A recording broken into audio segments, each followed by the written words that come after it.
वाराणसी से पधारे प्रवचनकर्ता पंडित जितेंद्र मणि त्रिपाठी ने तलाश टीवी को दिए एक साक्षात्कार में कहा कि हमारे सनातन धर्म में कई तरह की कुरीतियां आ गई हैं, जिन्हें दूर करने की अति आवश्यक है, ताकि हमारा भारत विश्व में सनातन धर्म के लिए एक अलग ही पहचान बना ले। उन्होंने आज बच्चों को दी जाने वाली शिक्षा पर भी चिंता व्यक्त करते हुए कहा कि आज की शिक्षा व्यवस्था बच्चों के जीवन संवारने के अनुकूल नहीं है। आज शिक्षा एक व्यवसाय हो चुका है, जिसे दूर करने की बहुत आवश्यकता है। उन्होंने गौ हत्या पर पूछे जाने पर कहा कि आज उत्तर प्रदेश के मुख्यमंत्री योगी आदित्यनाथ की तरह हर राज्य के मुख्यमंत्री को एक ऐतिहासिक फैसला लेने की जरूरत है, ताकि गौ हत्या पर हम पूरी तरह से अंकुश लगा सकें। आज हम वाराणसी से आए पंडित जितेंद्र मणि त्रिपाठी जी से बातचीत करते हैं। धर्म से संबंधित समाज में धर्म की क्या स्थिति है, इस पर हम पंडित जी से बात करेंगे। बाबा, सबसे पहले तलाश टीवी आपका बहुत बहुत स्वागत करता है। जय जय श्री सीताराम। बाबा, आप उत्तर प्रदेश के वाराणसी से हमारे झारखंड के गढ़वा जिला में आए, तो हमारा यह गढ़वा जिला का क्षेत्र जहां आप कथा कह रहे हैं, यह कैसा लगा? बहुत अच्छा लगा। और झारखंड हम पहली बार नहीं आए हैं। रांची में भी मेरा कार्यक्रम हुआ है, पलामू में भी हुआ है, और गढ़वा हम आए हैं। गढ़वा के लोग काफ़ी बनारस में रहते हैं, जिनसे मेरा अच्छा संबंध है, इसलिए यहाँ भी हमारा आना जाना रहता है और मुझे बहुत अच्छा यह जगह पसंद है। बाबा, समाज में जो आज की धर्म व्यवस्था है और पहले की धर्म व्यवस्था में, दोनों में क्या अंतर, आपकी नज़र में क्या अंतर दिख रहा है? आप इसे कैसे देखेंगे? देखिए, धर्म पहले भी होता था, आज भी हो रहा है, और आने वाले समय में भी धर्म होता रहेगा। धर्मो रक्षति रक्षितः, हमारे शास्त्र में कहा गया है कि जो धर्म की रक्षा करेगा, धर्म उसकी रक्षा करेगा। अब रही बात ये कि वर्तमान समय में धर्म के आड़ में अधर्म बहुत हो रहा है। धर्म का बैनर लगा करके अधर्म बहुत हो रहा है, और धर्म के नाम पर लूट खसोट भी बहुत हो रहा है। तो ये ठीक नहीं है, और इसको प्रकृति कभी जो है, धर्म के नाम पर लूट खसोट करने वाले को प्रकृति कभी माफ नहीं कर सकता। जैसा कि आपने अभी कहा कि आप इससे पहले भी झारखंड में आ चुके हैं, तो आप झारखंड के अलावा और किन किन जगहों पर आपकी प्रवचन कथाएं हो चुकी हैं? अब जब मैं कथावाचक हूँ तो हर जगह हमको आमंत्रित किया जाएगा। हमारी कथा गोरखपुर में भी हुई है, वाराणसी में भी हमारी कथा हुई है। वाराणसी के रामनगर किला में राम जानकी मंदिर में कथा का कार्यक्रम हुआ है। अहमदाबाद में कथा हुई है। राजस्थान के ब्यावर सिटी में मेरी कथा हुई है। नागपुर में कथा हुई है, और मॉरिशस में भी 2013 में मेरी कथा हुई थी। हिंदू महासभा की तरफ से मुझे आमंत्रित किया गया था, और अभी पिछले वर्ष मुझे जुलाई के महीने में थाईलैंड बैंकॉक, जहां प्रधान विष्णु मंदिर है, वहां भी मुझे आमंत्रित किया गया था, और मुझे बहुत अच्छा लगा। जहां भी मैं गया कथा करने के लिए, अनुकूलता अधिक मिली है, पर प्रतिकूलता भी मिली है मुझे, और उसका भी सामना करना पड़ता है। प्रतिकूलता का हम सामना करते हैं, उससे हम समझौता नहीं करते हैं। बाबा, हमारे नौनिहालों को जो अभी शिक्षा दी जा रही है और जो पहले शिक्षा दी जाती थी, वो जो पहले शिक्षा दी जाती थी उसमें और अभी जो दी जाती है इसमें अभी आप क्या कमी दे रहे हैं? जो आज की शिक्षा दी जा रही है उसमें आपकी नज़र में क्या कमी है? पहले के शिक्षा में धर्म था, पढ़ाने वाले भी धार्मिक हुआ करते थे, और चूंकि पढ़ाने वाले शिक्षक धार्मिक होते थे, इसलिए उनके छात्र भी धार्मिक होते थे। अब पढ़ाने वाले धार्मिक नहीं होते हैं, कम होते हैं, इसलिए पढ़ने वाले उनके छात्र भी धार्मिक नहीं होते हैं। और आज की जो पढ़ाई है वो सिर्फ पैसा कमाने वाली पढ़ाई हो रही है, धर्म के पालन करने वाली पढ़ाई नहीं हो रही है। दोनों तरफ गलतियां हैं, शिक्षक और अभिभावक। अभिभावक भी चाहते हैं कि मेरा बच्चा ऐसी पढ़ाई पढ़े कि पढ़ने के बाद तुरंत पैकेज पर हमारा बच्चा किसी कंपनी में चला जाए और साल 2 साल में हमारा बच्चा इतना कमा ले कि हम करोड़पति हो जाएं।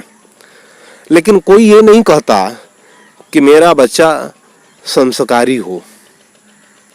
तो अभिभावक की जिम्मेदारी बनती है कि पढ़ाई के साथ साथ उनका बालक, उनकी बालिकाएं संस्कारी भी हों। बाबा, आज हमारे समाज में दिन प्रतिदिन आडंबर बढ़ते जा रहा है, तो इससे आप कितना सहमत हैं? आडंबर तो पहले भी रहा जी। और उन आडंबरों का खात्मा जो है, समापन जो है, ऋषि मुनियों ने किया। और आज भी हमारे धरती पर ऋषि मुनि हैं और विचरण कर रहे हैं। जो लोग आडंबर फैला रहे हैं, बहुत ही कम समय तक वो टिक पाते हैं। कुछ ही वर्षों के बाद, कुछ ही दिनों के बाद उनकी उल्टी गिनती शुरू हो जाती है और वो जो आडंबर फैलाए रहते हैं, धर्म के नाम पर जो नाटक नौटंकी किए रहते हैं, सब जनता के सामने आ जाता है और वो समाप्त हो जाते हैं। इसलिए आडंबर अधिक दिन तक टिक नहीं सकता। और एक और बात है कि पहले के अपेक्षा अब प्रवचन कथाएं ज़्यादा हो रही हैं, लेकिन लोग उस प्रवचन कथा का अपने जीवन में 1% भी उपयोग उस प्रवचन कथा को सुनने के बाद अनुसरण नहीं कर रहे हैं। इस विषय में आपका क्या राय है? धर्म के प्रचार करने वाले महापुरुष यदि धर्म का स्वयं पालन नहीं करेंगे तो उनके बोलने का जनता के बीच उसका कोई मतलब नहीं है। तो जनता यह देखना चाहती है कि महाराज जो धर्म के विषय में बोल रहे हैं, क्या यह स्वयं उसका पालन करते हैं कि नहीं करते हैं। तो आजकल बोलने वालों की बाढ़ आ गई है, पर पालन करने वाले बहुत थोड़े हैं। इसलिए कथाएं तो बहुत हो रही हैं, लेकिन कथाओं का असर कम पड़ रहा है। आजकल यह देखने को मिल रहा है कि प्रवचन कथा में महिलाएं ज़्यादा प्रवचन कथा कर रही हैं। तो क्या महिलाएं जो प्रवचन कथा कह रही हैं, तो शास्त्र इसकी अनुमति देता है? नहीं, शास्त्र बिल्कुल आदेश नहीं करता है। और यह आपका प्रश्न कोई नया नहीं है, पुराना प्रश्न है। धर्म सम्राट स्वामी कृपात्री जी महाराज जी ने इसका बहुत विरोध किया और उन्होंने स्पष्ट तौर पर कहा है कि महिला को व्यासपीठ पर बैठने का अधिकार नहीं है, और यदि वो बैठती है तो उसको इसका परिणाम प्रकृति की तरफ से भुगतना पड़ेगा। प्रकृति जो है क्षमा नहीं कर सकती। हमारे सनातन धर्म में मुख्य रूप से 4 पीठ हैं, 4 शंकराचार्य हैं, पर आजकल यह देखने को ज़्यादा मिल रहा है कि आज तमाम बहुत सारे शंकराचार्य हैं। तो इसके पीछे क्या कारण है? इसके पीछे कारण यह है कि इसमें पार्टियों की भूमिका है। आजकल पार्टियां बहुत हो गई हैं और सभी पार्टियों ने अपना अपना शंकराचार्य बना करके रखा है। उनको शंकराचार्य को आगे करके और वो अपना प्रचार करते हैं, अपनी रोटी सेकते हैं और इनको सुख सुविधा देते हैं और ये उसके प्रचारक होते हैं, पर वास्तविकता इनके अंदर कुछ है नहीं। 4 ही शंकराचार्य का पीठ है। आदि शंकराचार्य जी ने 4 ही शंकराचार्य पीठ का उन्होंने निर्माण किया, स्थापना की धर्म के रक्षा के लिए।